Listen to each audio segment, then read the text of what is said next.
magana kaga su kare mana mun daga su kare mana dan girman Allah ya yi ba ma dan abu ne kawai wannan gaya ha kawai ba shigo mutane abu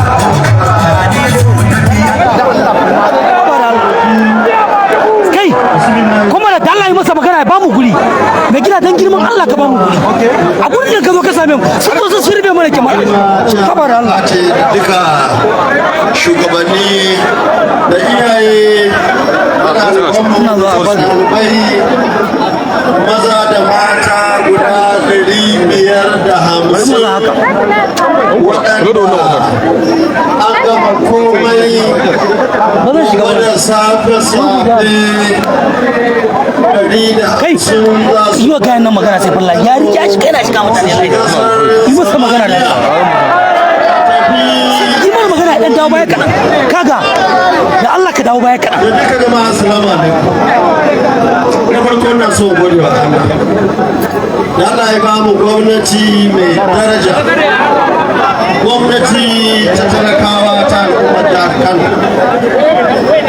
ba a yi mako ɗaya ba nan muka zo muka yi biki na zawarawa auren mata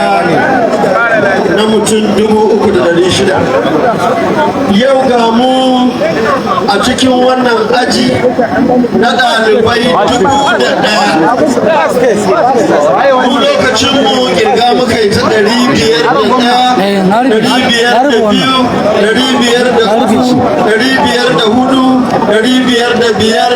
mun gama 500 muka bar gwamnati yau wannan gwamnati ta kawo ci gaba ajinta na fari shine mutum 1,100 wannan aji sunan ku kenan duk sanda muka gamu da matasa da suka yi karatu lokacinmu babban abin da nake tambayar su shine wannan aji ne wani ya ce 501 wannan su ne irin kwamishina na haya education kenan wannan abin alfahari ne kuma muna godiya ga Allah da ya bamu wannan gwamnatin da take mai daraja gwamnati mai son al'umma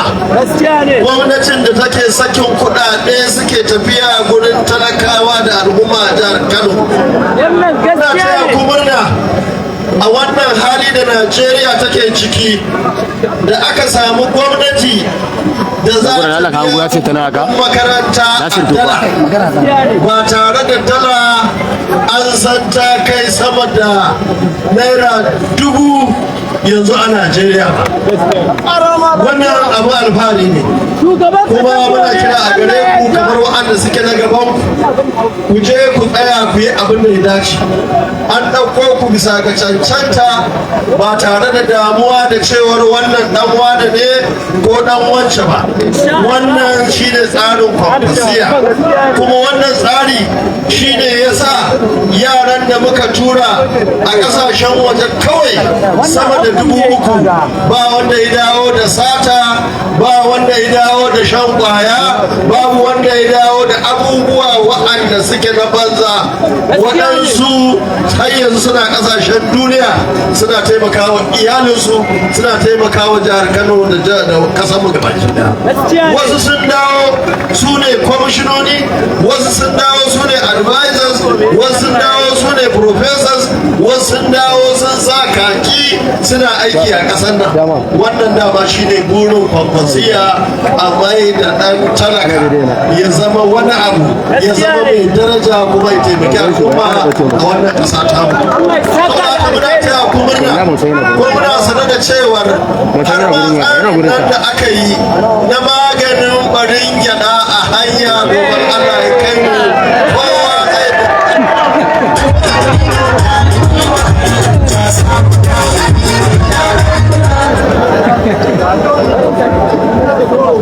ba na so nan naka ne ba kai ba kake tura ne kuma ga ba kai kace na nan naka kai kace nan nawa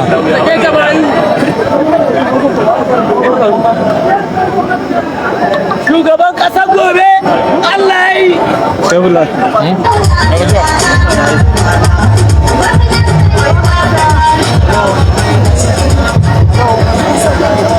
ina so in ja hankalinku da cewar gobe Allah ya yarda karfe 10 na safe jirgi zai tashi da waɗannan matasa aji na fari guda 150. Allah ya saka da alheri. A ci gaba da ɗaukan ku sai an ɗauke wannan da aka yi wa biza mutum 550 kuma za a cika sa su zama guda 1001 wanda shi ne ajin ku gaba gida. Saboda haka ne in kun koma gida ku shirya gobe karfe 8 Allah ya kai mu za mu hada airport a auna kayanku a baku dukkanin tsarin da ya kamata cikin yarda Allah ku tashi wannan aji za ku tafi India. Mune muku fatan alheri, muna fatan za mu zo mu gan ku a India cikin inganci da jin daɗi da samun nasara. Kano ina sanar da cewar ta biya muku komai da abincinku da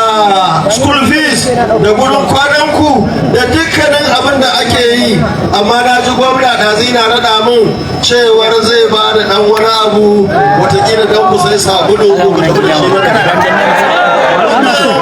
da muhimmanci,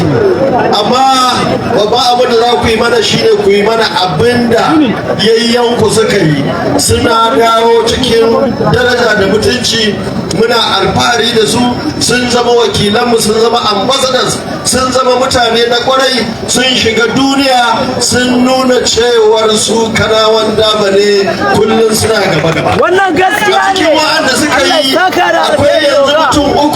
wa'anda aka sa su a cikin manya-manyan masanan lissafi a duniya gabaki daya. Wannan muke nema lallai kowa daga cikinku ya tsaya ya tabbatar, musamman iyayenku. Wannan tafiya da na yi yau 'yan makonni kenan daga nan Abuja na tafi kasar waje. Mun haɗu da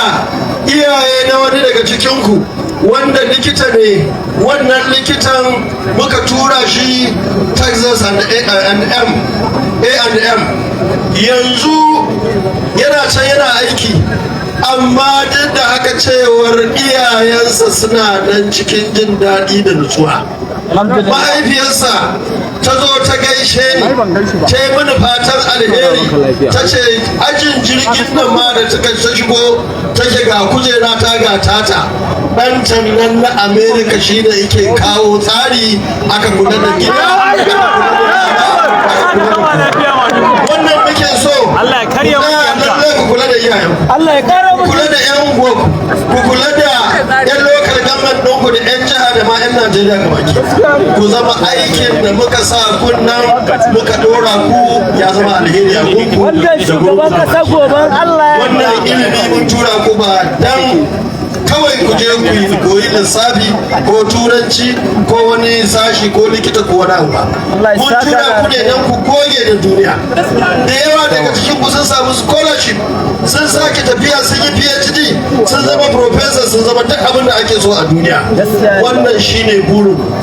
kwankwasiya, shine a ɗauko ɗan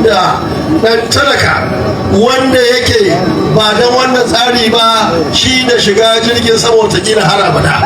Yau gashi yaranmu matasanmu waɗansu daga ciki kamar da wakilin iyaye ya faɗa cewar su talakawa ne, kuma dama wannan gwamnati ta taimakawa na ƙasa ne, amma kuma ba ma rigima da wani illa iyaka muna so mu ga al'ummar mu duka sun samu daraja, sun fita daga irin talauci da yunwa da fatara da jahilci da muke fama da shi yanzu a jihar Kano da ma Najeriya gaba.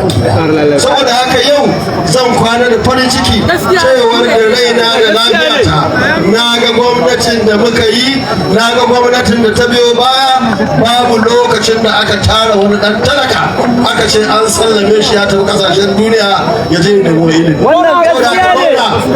jihar Kano Alhaji Abba Kabir Yusuf a madadin mu gabaki ɗaya muna gode maka, kuma ka sa muna alfahari da wannan tafiya tamu, muna jin daɗi domin ka sa talakan jihar Kano farin ciki. Allah ya saka da gidan aljanna. Mai waka shine Abba ka hana talaka yayi takumi a jihar Kano. Allah ya saka da aljanna.